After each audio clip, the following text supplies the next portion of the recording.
অন্য কোনো ছেলের সাথে দিয়ে দাও। কেউ আমার বেটিকে শাদি করবে না। কেউ করলো আমি করব না।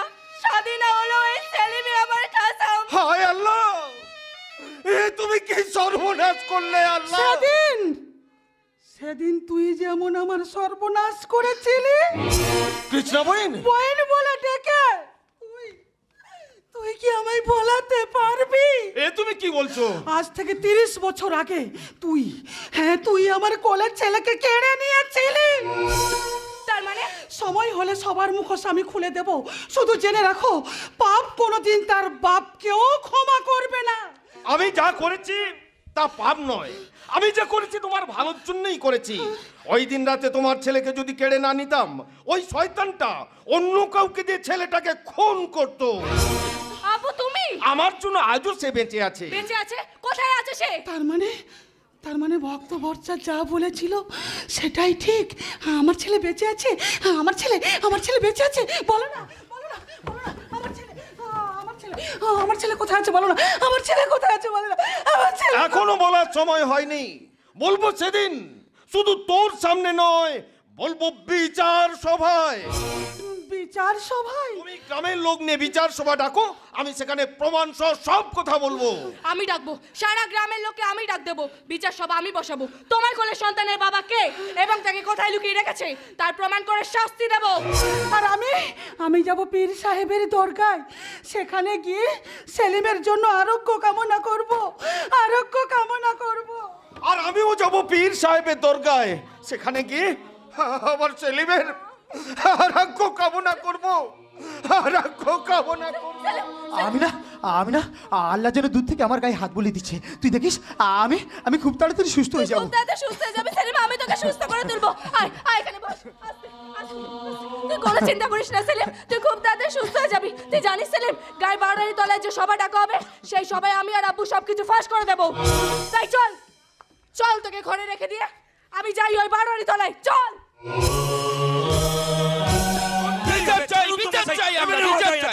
দয়া করে সবাই চুপ করুন। আজ সারা গ্রামের লোক এই বারোয়ারিতলায় উপস্থিত হয়েছেন। কৃষ্ণা দাসের এক সমস্যাকে নিয়ে আজকে আমাদের এই আলোচনা। আর এই আলোচনার ডাক দিয়েছে আমিনা। কিন্তু সেই আমিনা কোথায়? আমরা সেই আমিনার মুখ থেকেই শুনতে চাই। আমাদের ডাক দিয়ে কেন সে সবাই আসবে না? আপনারা এমন করে বলতে পারেন না। আজ আমি না 3 দিন নিখোঁজ, কোথায় গেছে কেউ জানে না। কিন্তু সেটা তো অন্যায়। সারা গ্রামের মানুষকে সে অপমান করলো। আমি দায়িত্ব নিয়ে বলছি, আমিনা নিশ্চয়ই কোনো বিশেষ কাজে আটকে গেছে। তাই ওর অনুপস্থিতিতেই আমি এই সভা শুরু করছি। হ্যাঁ, আপনি স্কুলের দিদিমণি, আপনি সভা শুরু করে দিন। শুনুন সবাই, ঘটনাটা আমাকে ঘিরে। বলুন কি ঘটনা? বলো কি ঘটনা বলো। আমার বাবাই জমিদার বাড়িতে কাজ করত। প্রচণ্ড অভাব ছিল আমাদের সংসারে। হঠাৎ একদিন আমার বাবার বুকে ভীষণ যন্ত্রণা হয়। আর আমি ডাক্তার ডাকতে ছুটে যাই। কিন্তু গরিব বলে ডাক্তার বাবাকে দেখার আগে টাকা চাইছিল। আমি ডাক্তারবাবুকে বললাম, ডাক্তারবাবু আপনি আমার বাবাকে দেখবেন, চলুন। আমি এক্ষুনি জমিদার বাড়িতে টাকা আনতে যাচ্ছি। ছুটতে জমিদার বাড়িতে গেলাম। বললাম, বাবু গো, আমাদের কিছু দাদন দিন। আমার বাবার বুকে ভীষণ যন্ত্রণা হচ্ছে। এক্ষুনি আমার বাবাকে ডাক্তারের কাছে নিয়ে যেতে হবে। ও বাবু গো, আমাদের কিছু দাদন দিন। বর্ষার চাষে বাবার নাঙল চষে সুদ সমেত শোধ করে দেবে। তারপর কি হলো? তারপর আমাকে টাকা দেওয়ার জন্য ওই রাই বাবু আমাকে ঘরে ডেকে নিয়ে গেল। আমার হাতে 500 টাকা দিল। সেই টাকা নিয়ে আমি ঘর থেকে বেরোতে যাচ্ছি। হঠাৎ আমার শাড়ির আঁচল টেনে ধরলো। তারপর জোর করে ওই শয়তানটা আমার ইজ্জত কেড়ে নিল। বলো, চুপ করে থাকবে না। বলো। আপনারা দয়া করে চুপ করুন। কৃষ্ণা দেবীকে তার সমস্ত ঘটনাটা বলতে দিন। বলুন কৃষ্ণা দেবী, তারপরে কি হলো বলুন সবার সামনে। ধর্ষিতা হওয়ার পর আমার গর্ভে সন্তান আসে। আজ থেকে 30 বছর আগে শিবরাত্রির দিন সকালে আমার পুত্র সন্তান জন্ম নেয়। ও মাই গড! ওই সন্তান যতদিন পেটে ছিল ততদিন ওই রায়বাবু সেই বাচ্চাটা নষ্ট করার বহু চেষ্টা করেছিল, কিন্তু পারেনি। শিবরাত্রি রাতে প্রচন্ড ঝড় বৃষ্টি শুরু হয়। আর ওই ওসমান আমার ঘরে ঢুকে জোর করে আমার ছেলেকে কেড়ে নিয়ে মোটর গাড়ি চালিয়ে চলে যায়। পিছু পিছু ছুটছিলাম। হ্যাঁ গো দিদিমণি, আমি পিছু পিছু ছুটছিলাম, কিন্তু আজও আমার ছেলেকে খুঁজে পাইনি। আমি গ্রামবাসীর তরফ থেকে বলছি, এই ঘটনার কথা তুমি আগে বলনি কেন? লজ্জায়। লজ্জা? হ্যাঁ গো বাবু,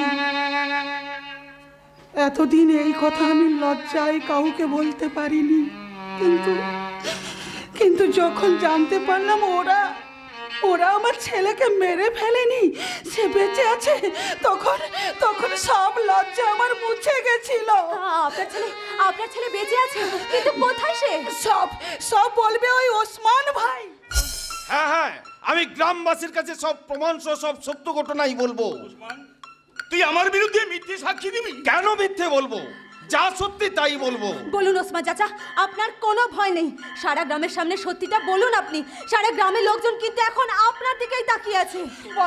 বলো ওসমান ভাই, বলো। তুমি কিন্তু আমায় কথা দিয়েছো, তোমার মেয়ে আমিনার কথা মতো এখানে গ্রামের লোক হাজির হয়েছে। চুপ করে থেকো না ওসমান ভাই, বলো। হ্যাঁ বলবো, কোনো কথা গোপন রাখবো না। এতক্ষণ কৃষ্ণা বইন যা বললো সেটা।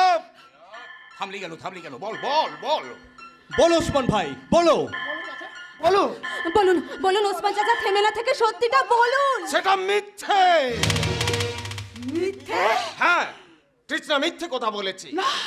আমি ওর ছেলেকে চুরি করিনি, ওসব কিছু জানি না। তবে একটা কথা বলবো, কর্তা বাবু নির্দোষ।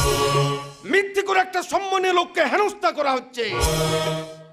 ওসমান ভাই, যদি তোমার আল্লাহ আর আমার ভগবান বলে কিছু থাকে, তাহলে এর বিচার একদিন না একদিন হবেই। এর বিচার একদিন না একদিন হবেই। কৃষ্ণা দেবী। চলুন কর্তাবাবু, আপনি বাড়ি চলুন। আপনি নির্দোষ। এত সহজে কি আপনার সম্মান যায়? ছি দিদিমণি, ছি। মুখে চুনকালি পড়ে গেল তো।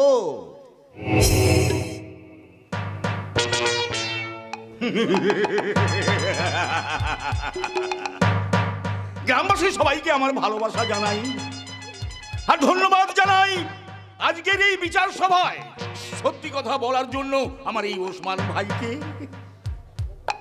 তাহলে আপনাদের অনুমতি নিয়ে আমি এখন আসছি।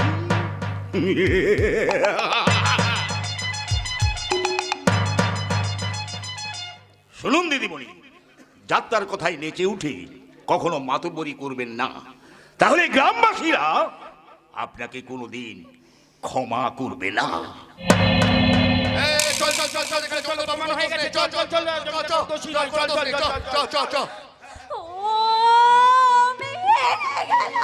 কিন্তু না, আমি কিছুতেই হার মানবো না। আমি যে করেই হোক প্রমাণ করবই, ওই ওসমান চাচাকে ঘিরে কিছু একটা মিথ্যে চক্রান্ত তো নিশ্চয়ই হয়েছে।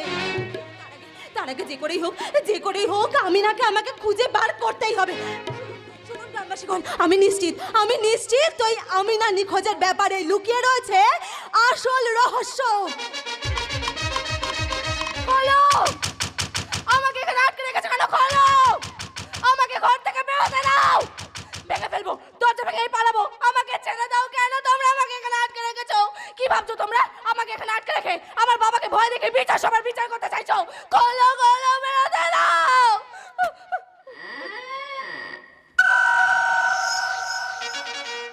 চাইছি কি রানী বাবু, আপনি? তুই একা এই ঘরে ভয় পাবি ভেবে তোর পাশে শুতে এলাম। আমাকে ঘর থেকে যেতে দিন বলছি। সে কি রে, দুজনে মিলে বসে একসঙ্গে মালটা খাবো বলে কিনে নিয়ে এলাম, আর তুই চলে যাবি বলছিস?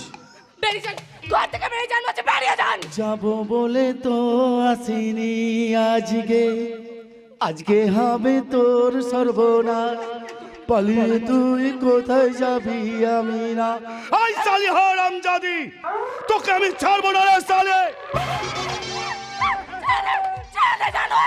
ছেড়ে দেবো? আর তুই বলি আমায় ছেড়ে দিতে হবে? এ কি রে বাবা, এই যা ছেড়ে দিলাম, এবার তো শান্তি। আমি সবাইকে বলে দেবো আমাকে জোর করে জঙ্গলের এই পুরানো বাড়িতে তুলে এনেছি। গ্রাম সবাই তোর বাবাকে দিয়ে আমি মিথ্যা কথা বলিয়ে আমি আমার বাবাকে নির্দোষ প্রমাণ করে দিয়েছি। গ্রামের বারোয়ারি তলায় তুই সবাই রেখেছিলিস, তাই না? আরে সেই সময় তোর বাবা মিথ্যে কথা বলে আমাকে জিতিয়ে দিয়েছে। না না না হতে পারে না। পারে পারে পারে। ওই সব পারে, এখানে সব হয়। এখন একটু মাল টেনে নে তো। সেদিকে তোকে গোয়াল ঘরে রেখেছিলাম, তুই যাসনি বলি তো, তাই আমি তোকে জোর করে আমার এই গোপন ডেরায় তুলে এনেছি। ছোট লোক জানোয়ার। এ বাবা, কি হালকা হালকা গালাগালি দিচ্ছে গো। ভালোবেসে বলতে পারছো না? সোনা ডার্লিং জানু। আমাকে ঘর থেকে যেতে দে। বোকা কোথাকার, যেতে দিন বললে কি তোকে যেতে দেওয়া যায়? আগে তুমি কিছুক্ষণের জন্য আমার হয়ে যা, তারপর ঠিক আমি তোকে ছেড়ে দেবো। আমি একবার এখান থেকে বেরোতে পারলেই আপনার মুখোশটা খুলে দেবো। এই শালি, তার আগে আমি তোর কাপড়টা খুলে নেব রে। জয় বাবু। ওহো, খালি চোখে কাপড় খুলতে লজ্জা পাচ্ছিস? আরে তাই তো তোকে বললাম একটু মাল টেনে নে। মা কালী দিবি বলছি, দেখ সব ঠিকঠাক হয়ে যাবে। ভাই আয় বলছি তোকে, তোকে আসতে বলেছি কিন্তু একটু মাল টেনে নে, দেখ মজা পাবি। আয়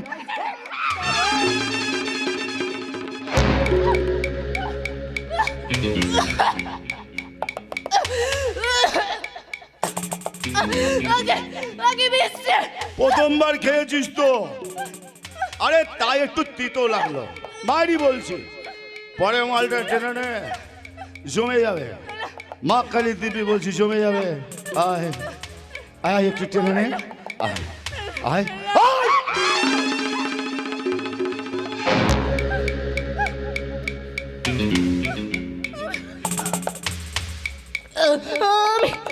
আমি আর পারছি না। পাচ্ছি না বললে তো হবে না সোনা, পারতে তো তোমায় হবে।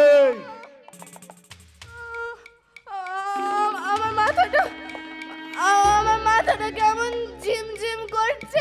সিম সিম করে এই পাহাড়ি চিটাটা তোর দিকে এগিয়ে যাচ্ছে। কেন গো এগিয়ে আসবে কেন? এই তো নেশাটা জমেছে, এবার তুই দেখ আমাকে নিয়ে কত মজা পাবি। লাগছে তো। আমি আগে কেমন সমাজের দুর্নীতির সাথে লড়াই করছিলাম, কিন্তু এখন বুঝতে পারছি ওগুলো সব ভুল। ওই মদটাই ঠিক। দাও দাও, আমি আর মদ খাবো। তুই মদ খাবি? খা খা খা, যত খাবি আমার তত সুবিধা হবে। বাহ বাহ বাহ বাহ বাহ। এসো এসো বাবু, এবার আমাকে নিয়ে ফুর্তি করো। আমার আর বাধা দেওয়ার ক্ষমতা নেই। এসো এসো। আমি না। মরে গেছে। আমি না, মরে গেছে। আরে কুত্তার বাচ্চা, আমি না মরার দেহটা তুই ছিঁড়ে ছিঁড়ে খা। মরা মেয়ে মানুষের মাংস খাও। আরে কুত্তার বাচ্চা খাও। খাবো রে শালি, খাবো। তোর এই কাঁচা মাংসটা খাবার জন্য আমি অনেক দিন ধরে অপেক্ষা করেছিলাম। চল শালি চল। আমি পারবো কি করে বলো তো? পারতে তোমাকে হবে, কেন পারবে না বলো তো? ঈশ্বর তোমাকে সব কিছু দিয়েছেন, কেন সারা জীবন তুমি সবার কাছে অবহেলিত হয়ে থাকবে? আমি তোমার সঙ্গে আছি। হ্যাঁ, কিন্তু না, কোনো কিন্তু নয়। এত সুন্দর গানের গলা তোমার, যে গান শুনে সারা দেশের মানুষ তোমাকে বাহবা দেবে। আমি তোমার সঙ্গে থাকবো। হ্যাঁ, সবই তো বুঝলাম। এবার তুমি আমাকে বলো তো, এই আমাকে এই সাজাবার জন্য এত দামি দামি জামা কাপড় তুমি কিনে আনলে কেন? আচ্ছা, সারা জীবন পুরনো জামা কাপড় কেন পরবে বলো তো? আমি নিজে না খেয়ে তোমার জন্য সব কিছু করবো। হ্যাঁ, কিন্তু আমার বিয়ের পর হঠাৎ আমার এই পরিবর্তনে লোকে কি ভাববে? লোকে কি ভাবলো না ভাবলো তাতে আমার কিচ্ছু যায় আসে না। আমি তোমাকে আমার মনের মতো করে সাজাবো, এটাই আমার শেষ কথা। আচ্ছা, সবই তো বুঝলাম। এবার তুমি আমাকে বলো তো, বলো। এই আমার জন্য ওই দামি দামি জামা কাপড় কিনে আনার জন্য, আমাকে গান শেখানোর জন্য এত টাকা তুমি পাচ্ছ কোত্থেকে? চুরি ডাকাতি নিশ্চয়ই করিনি। না। আমি আমার গয়না বিক্রি করে এগুলো করেছি। ছি ছি ছি ছি, না না না না না, শিউলি, এ কাজ তুমি ঠিক করোনি। আমাকে না জানিয়ে তুমি তোমার গয়না বিক্রি করেছো? আচ্ছা, তোমাকে জানালে তুমি আমাকে গয়নাগুলো বিক্রি করতে দিবে? না, না, না, না। তবে একটা কথা, এই কথা কিন্তু তুমি মাকে কিছুতেই বলবে না আমি গয়না বিক্রি করেছি। না, কিন্তু- বলো, তুমি মাকে বলবে না? আমাকে কথা দাও, কথা দাও মাকে, তুমি বলবে না? এই আমার দিব্যি রইল। শিউলি। আমার কাছে সোনার গয়নার চেয়ে যে তোমার মূল্য অনেক বেশি গো। তুমি যে আমার অহংকার, তুমি আমার অলংকার। তুমি কি কিছু কম? তুমি আমার জন্য যা করেছো কজন স্ত্রী তার স্বামীর জন্য করতে পারে বলো? তুমি যে আমার জীবন গো, তুমি আমার মরণ।